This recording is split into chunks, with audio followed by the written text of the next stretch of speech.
बहुत समय पहले की बात है। सुंदरपुर नाम का एक गांव था। इस गांव में मोहन अपनी पत्नी नीलम के साथ रहता था और वह बहुत ही गरीब था।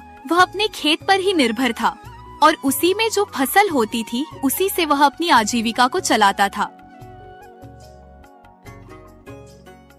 और मोहन अपने खेत पर काम करता था, पर उसके खेत में अच्छी फसल नहीं होती थी। अगर किसी भी प्रकार से फसल अच्छी प्रकार से हो जाती थी तो कहीं बारिश की वजह से खराब हो जाती थी और तो कहीं सूखा पड़ जाने की वजह से खराब हो जाती थी। और वह इस प्रकार अपनी किस्मत और भगवान को कोसता रहता था। और वह कोसे क्यों ना, वह अपनी पत्नी के साथ उसे खेत में बहुत ज्यादा मेहनत किया करता था। इसीलिए जब उसकी फसल अच्छी नहीं होती थी तो उसे बहुत बुरा लगता था। और एक दिन जब मोहन खेत पर जाता है तो देखता है कि वहाँ पर कोई भी किसान नहीं आया है। सिर्फ खेत पर वही काम करने के लिए सुबह सुबह चला गया है। पर वह सोचता है कि मुझे मेहनत करनी है जिससे इस साल मेरी फसल बहुत अच्छी हो जाए।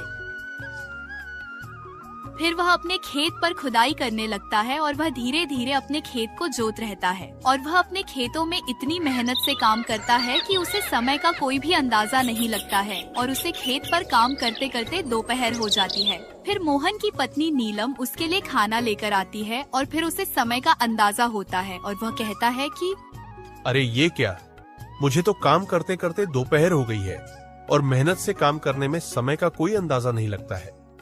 चलो, अब नेहा खाना लेकर आई है तो मैं खाना खा लेता हूँ और उसके बाद थोड़ी बहुत देर आराम करूंगा और फिर काम पर लग जाऊंगा। और मुझे इस बार अपने खेत में बहुत अच्छी फसल उगानी है। फिर मोहन की पत्नी मोहन से कहती है, अरे रोटी खा लो और फिर उसके बाद खेतों पर पुनः काम करना। आपको काफी भूख लगी होगी, सुबह से कुछ भी नहीं खाया है। कम से कम चाय नाश्ता करने के बाद ही खेत में आया करो। मैंने कई बार आपसे कहा है पर तुम मेरी सुनते ही कहाँ हो। अरे ठीक है, भाग्यवान, मैं आ रहा हूँ। खाना खा लूँ, उसके बाद फिर काम करूँगा। फिर मोहन खेत से निकलकर खाना खाने के लिए आ जाता है और फिर मोहन को देखकर मोहन की पत्नी नीलम उससे कहती है कि अरे जी, मुझे लगता है आज आप बहुत ज्यादा थक गए हो। अरे हाँ नीलम, मैं आज बहुत थक गया हूँ। सुबह से जब आया हूँ तब से कम ही कर रहा हूँ और जब तुम आई हो तब मुझे पता चला कि अब थोड़ी बहुत दोपहर हो गई है।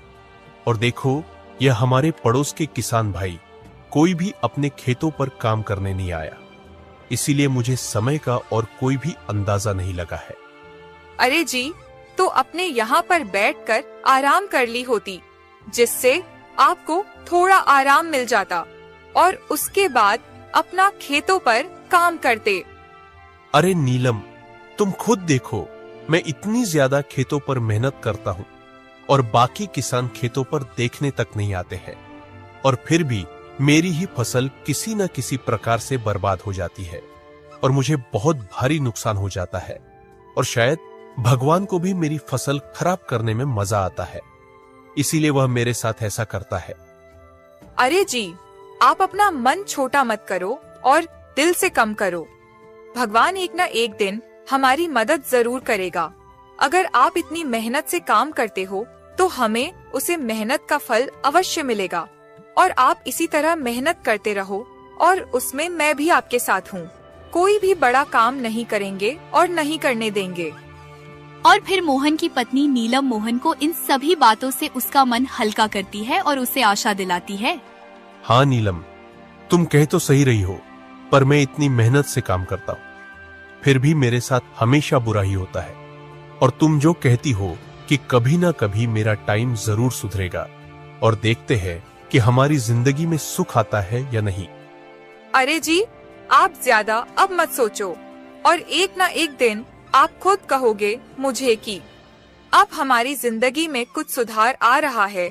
और आप इतनी चिंता मत किया करो, क्योंकि हम दो ही लोग हैं और कोई भी संतान नहीं है हमारी। और फिर नीलम मोहन को खाना खिलाने के बाद अपने घर के लिए चली जाती है और मोहन अपने खेत पर फिर से काम करने लगता है। तभी उसके पास वाले खेत का मालिक हीरा उसके पास आता है और उससे कहता है कि अरे राम राम मोहन भाई, लगता है आप आज बहुत सुबह ही काम पर चले आए हो और लगता है तुमने आज ही सारा काम कर डाला है। अरे कम से कम जब खेत पर आया करो मुझे भी बता दिया करो। मैं भी तुम्हारे साथ खेत पर आया करूंगा और मेरे खेत में भी जल्दी से जल्दी फसल आएगी, जिससे कुछ हमें भी फायदा होगा। हाँ, राम राम हीरा भाई। मैं तो सुबह आज खेत पर जल्दी ही आया हूं, लेकिन आज तुम बहुत समय के बाद खेत पर आए हो। मैं तो आपसे भी कहता हूं कि आप अपने खेत पर जल्दी आया करें और उस पर ज्यादा से ज्यादा काम करें, जिससे हमारी फसल अच्छी होगी और उसमें ज्यादा पैदावार हो सकती है। और मोहन भाई, तुम्हें देखकर लगता है कि तुम्हारा काम पूरा हो गया है, पर तुम्हारे चेहरे पर बहुत ज्यादा परेशानी झलक रही है। क्या कारण है? मुझे भी बताओ मोहन भाई।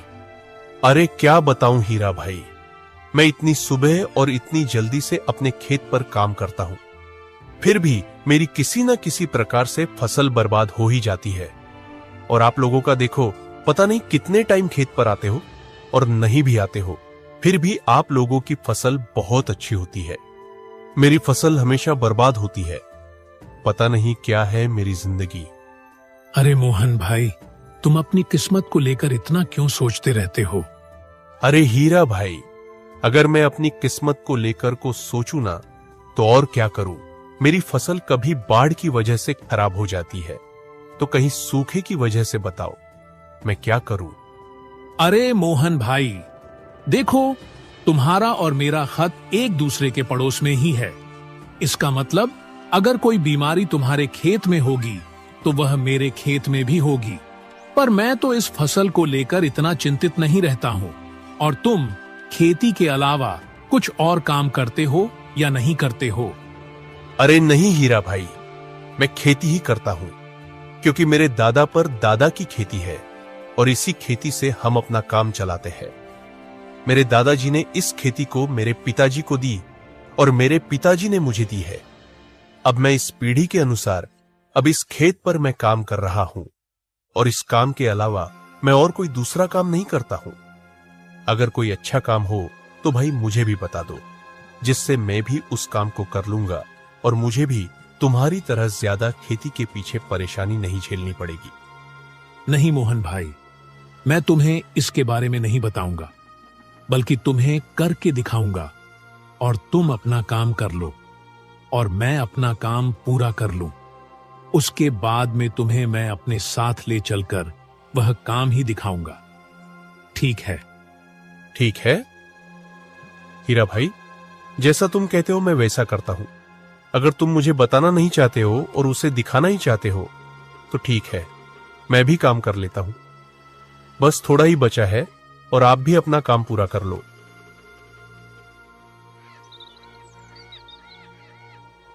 फिर हीरा और मोहन अपने अपने खेत पर काम करने लगते हैं और मोहन ने सुबह जल्दी काम शुरू किया था और वह जल्दी उठकर अपने खेत पर आया था।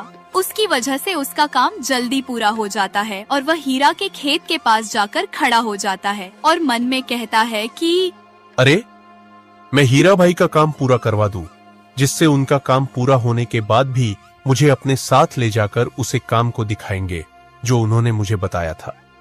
फिर मोहन हीरा के खेत में काम करने लगता है और काम पूरा होने के बाद हीरा मोहन से कहता है, अरे तुम्हारा बहुत बहुत धन्यवाद मोहन भाई, तुमने मेरा काम बहुत जल्दी पूरा करवा दिया और तुम्हारे जैसा आदमी कोई नहीं होगा जो अपना काम करने के बाद भी दूसरों के बारे में भला सोचता है। अरे हीरा भाई, कैसी बातें कर रहे हो? इसमें धन्यवाद की क्या बात है? मैं तो आपकी मदद कर रहा हूं ना। और जब आप मुझे भाई रहते हो और उसके बाद धन्यवाद भी करते हो, ये अच्छी बात नहीं है। मैं तो एक सीधा साधा आदमी हूं और आपने मुझे भाई कहा है, तो भाई का तो फर्ज बनता है एक दूसरे भाई का काम करवाने में। अगर इतना नहीं कर सका तो फिर फायदा क्या है भाई कहलवाने में।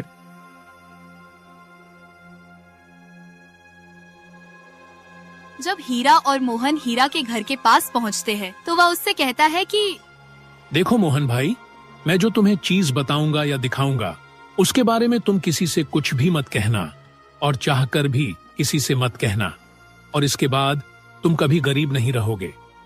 हीरा की ऐसी बातें करने के बाद मोहन को उसकी बातों में कुछ गड़बड़ होने का एहसास होता है और वह उसे कुछ गलत समझने की कोशिश करता है, क्योंकि अगर वह कुछ ऐसी चीज दिखता है जिसमें उसे कोई दिक्कत ना हो तो वह ऐसी बातें कभी ना करता। यह बातें मोहन सोच ही रहा था। तभी हीरा मोहन से कहता है कि अरे मोहन भाई, कहाँ खो गए हो? क्या सोच रहे हो? अरे जो तुम सोच रहे हो वह बिल्कुल भी गलत नहीं है और तुम मेरे साथ अंदर चलो। फिर मोहन और हीरा घर के अंदर जाते हैं और हीरा के घर में ऐसी व्यवस्था देखकर मोहन उससे कहता है कि अरे हीरा भाई, तुम्हारा घर बाहर से एकदम कबाड़ लगता है और ऐसा लगता है पूरा खंडहर पड़ा हो, लेकिन अंदर तो किसी बड़े बिजनेसमैन की भांति इसमें सभी सुविधाएं हैं। या कैसे हुआ और कब हुआ? अरे भाई, अभी यह तो कुछ भी नहीं है जो मैं तुम्हें दिखाऊंगा। उससे तुम्हारी आंखें फटी की फटी रह जाएंगी। और फिर हीरा मोहन को मक्के को दिखाता है और फिर मोहन उससे कहता है कि अरे हीरा भाई, ये तो मक्का है, इससे क्या होगा और ये हमारी किस प्रकार मदद कर सकता है? अरे मोहन भाई, तुम कितने नादान हो, तुम्हें इसके बारे में नहीं पता है।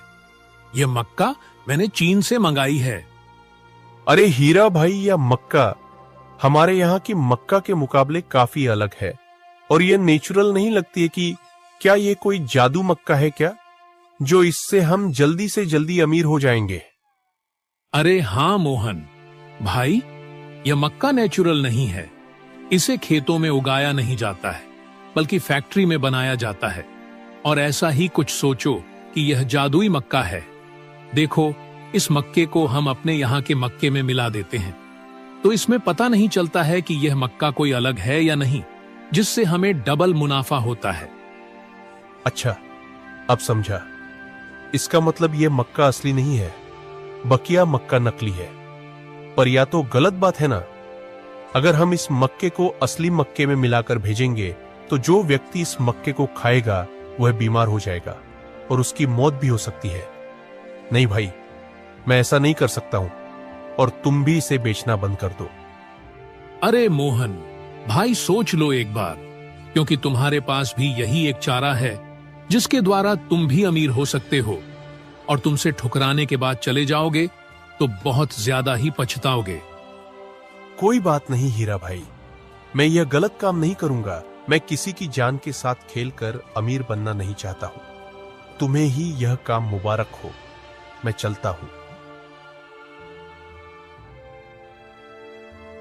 और फिर मोहन वहाँ से चला जाता है और एक पेंट के पास खड़ा होकर कहता है कि अरे मुझे लगा था कि हीरा भाई कुछ अच्छा काम बताएंगे जिससे मुझे कुछ पैसे मिल जाएंगे और मेरी अजीब का भी खेत से हटकर कुछ काम पर लग जाएगी। पर अब मैं अपने किस्मत को कोसूं या ना कोसूं, मेरी किस्मत मुझे हर बार धोखा देकर चली जाती है। या भगवान, अब मैं क्या करूं? और फिर यह बातें मोहन अपने आप में कर ही रहा था, तभी वहाँ पर एक बाबा आते हैं और मोहन से कहते हैं कि अरे बेटा, क्या कर रहे हो? क्या हुआ? तुम मुझे कुछ चिंतित लग रहे हो। मुझे अपनी परेशानी बताओ। क्या पता मैं तुम्हारी परेशानी का कोई हल ढूंढ दूं।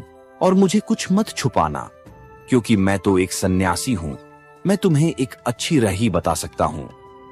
अरे बाबा, मैं अपनी किस्मत से परेशान हूँ, क्योंकि मेरी किस्मत मेरा कभी भी साथ नहीं देती है। अरे बेटा, तुम ऐसा क्यों कह रहे हो? अगर तुम अपना काम मेहनत से करते हो तो तुम्हारी किस्मत तुम्हारा साथ अवश्य देगी। अरे नहीं बाबा, मैं मेहनत करने से कभी भी पीछे नहीं हटता हूँ। मेरी फसल कभी बाढ़ की वजह से खराब हो जाती है तो कभी सुख की वजह से भरकर बेकार हो जाती है। और इस साल मेरी फसल सही हुई है तो बाजार में इसके दाम गिरा दिए गए हैं। अब बताओ, मैं करूं तो क्या करूं बाबा? अरे बेटा, तो तुम खेती को छोड़कर कुछ कोई और काम क्यों नहीं करते हो, जिससे तुम्हें खेती पर ज्यादा निर्भर रहना नहीं पड़ेगा? और जो तुम्हारे साथ ही होंगे वह भी तो इसी तरह परेशान होंगे जिस तरह तुम परेशान हो। नहीं बाबा, वह लोग इस तरह परेशान नहीं है, क्योंकि वो लोग कोई ना कोई इलीगल काम करते हैं जिससे उनका व्यापार चल रहा है। तो बेटा, तुम भी उसी तरह का कोई धंधा करो जिससे तुम्हें भी ज्यादा पैदावार हो और मुनाफा भी हो, जिससे तुम भी अपनी किस्मत को मत कोसना। अरे लगता है बाबा आप समझ नहीं पाए हो। वे लोग चीन से मक्का मंगाते हैं और मक्का खेतों में उगाई जाने वाली मक्का नहीं होती है। उसे मक्का को फैक्ट्री में बनाया जाता है, जिससे लोगों में इसे बेचने के बाद मुनाफा तो होता है, पर उस मकई के सेवन से उनका स्वास्थ्य खराब हो जाता है और वह बीमार पड़ जाते हैं। मैं नहीं चाहता हूं कि मेरी वजह से कोई भी बीमार पड़े या किसी को परेशानी हो, इसीलिए मैं यहाँ इल्लीगल काम नहीं करना चाहता हूँ। अरे क्या बेटा, वो मक्का खेत में नहीं उगाई जाती है, बल्कि उस मकई को फैक्ट्रियों में बनाया जाता है। अच्छा हुआ बेटा तुमने इस मार्ग को छोड़ दिया। अरे बाबा, अब तुम ही बताओ कि मैं इस मुसीबत से कैसे छुटकारा पाऊंगा और मैं अपनी किस्मत को कैसे सुधार पाऊंगा। इसके बारे में मुझे कोई उपाय बता दो। देखो बेटा, मैं तुम्हारी मदद तभी करूंगा जब तुम मेरा एक काम करोगे। बताओ बाबा, मैं आपके किस प्रकार काम में आ सकता हूं? मैं एक ऐसा व्यक्ति हूं जो किसी के भी काम आने के लिए तत्पर रहता हूं। और फिर आप तो मेरे मुसीबत का हाल बता रहे हो। मैं तो आपके लिए तत्पर हूं। आप मुझे बताओ क्या करना है। देखो बेटा, मैं मानता हूं कि तुमने इस काम को अपने ध्यान और दिमाग से मना कर दिया है, पर तुम्हारे घर में जो परिजन है उनसे भी पूछ लो वह इस काम के बारे में क्या कहते हैं, और फिर उनकी भी राय लेकर मुझे कल फिर से यही मिलना। फिर मैं तुम्हारी समस्या का हाल बताऊंगा। और फिर मोहन बाबा को प्रणाम करके वहाँ से अपने घर के लिए चला जाता है। और घर पहुँचने के बाद मोहन अपनी पत्नी नीलम को वह सारी बातें बताता है। तो मोहन की पत्नी उससे कहती है कि अरे जी, आपने बहुत अच्छा किया उस काम को मना करके, क्योंकि उस काम को करने के बाद हमें कुछ तसल्ली तो मिलती, पर हमारे द्वारा बेची गई उस नकली मकई को खाने के बाद लोगों का स्वास्थ्य खराब हो जाता और वह बीमार पड़ जाते, और हम नहीं चाहते हैं कि कोई हमारी वजह से बीमार पड़े। वाह नीलम, तुम्हारी सोच बिल्कुल मेरी तरह है। तुम भी नहीं चाहती हो कि हमारी वजह से किसी का स्वास्थ्य खराब हो और वह बीमार पड़े। आज मुझे तुम पर गर्व है, क्योंकि तुम भी यह मेहनती किसान की समझदार पत्नी हो। अरे जी, छोड़ो इन बातों को और इन बातों को। अपने ऊपर कोई भी प्रभाव मत पड़ने देना और इन सब काम से आप दूर ही रहना तो ही अच्छा होगा। और आप देखना है एक ना एक दिन हम जरूर मेहनत करके कामयाब होंगे, जिससे हमारी मेहनत का बहुत अच्छा रंग लाएगी।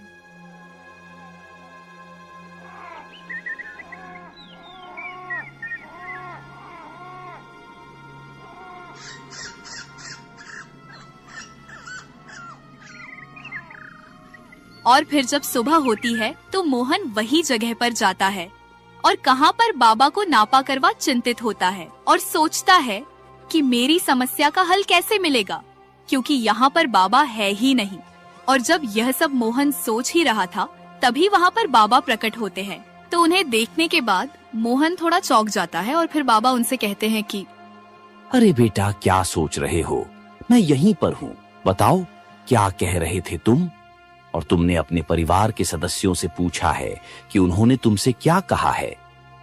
अरे बाबा, मेरी पत्नी से मैं जब पूछा तो उसने भी साफ साफ मना कर दिया, और उसने मुझे यह भी कहा है कि दोबारा उसे काम के लिए उसे व्यक्ति के पास मत जाना और उन सब का प्रभाव अपने ऊपर मत पड़ने देना।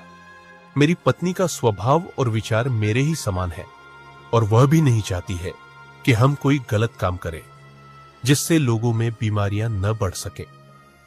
तो ठीक है बेटा, तुम्हारी पत्नी की भी सोच तुम्हारी तरह, और तुम लोग एक दूसरे के बहुत ही पास के सोचने वाले हो। अरे बाबा, तो आप मुझे कुछ समस्या का हल बता दो जिससे इस समस्या से मैं दूर हो जाऊं। अरे बेटा, मैं तुम्हें आशीर्वाद देता हूँ जिससे तुम कभी भी असफल नहीं होंगे, और तुम जब भी लोगों की मदद करोगे मुझसे तुम्हारा ही कल्याण होगा, और तुम्हारी फसल कभी भी बर्बाद नहीं होगी, और ना ही तुम्हारी फसल बाढ़ से खराब होगी, और ना ही सुख से, और ना ही किसी कीड़े मकोड़े से। ठीक है बाबा, आप जब कह रहे हो तो ठीक ही होगा। और फिर मोहन बाबा को प्रणाम करके वहाँ से अपने घर के लिए चला जाता है। और फिर मोहन जब अपने खेतों पर काम करता है तो उसकी फसल कभी भी खराब नहीं होती है और उसकी पत्नी की प्रेरणाओं से और उसकी मेहनत से दोनों हंसी खुशी से अपना जीवन व्यतीत करने लगते हैं।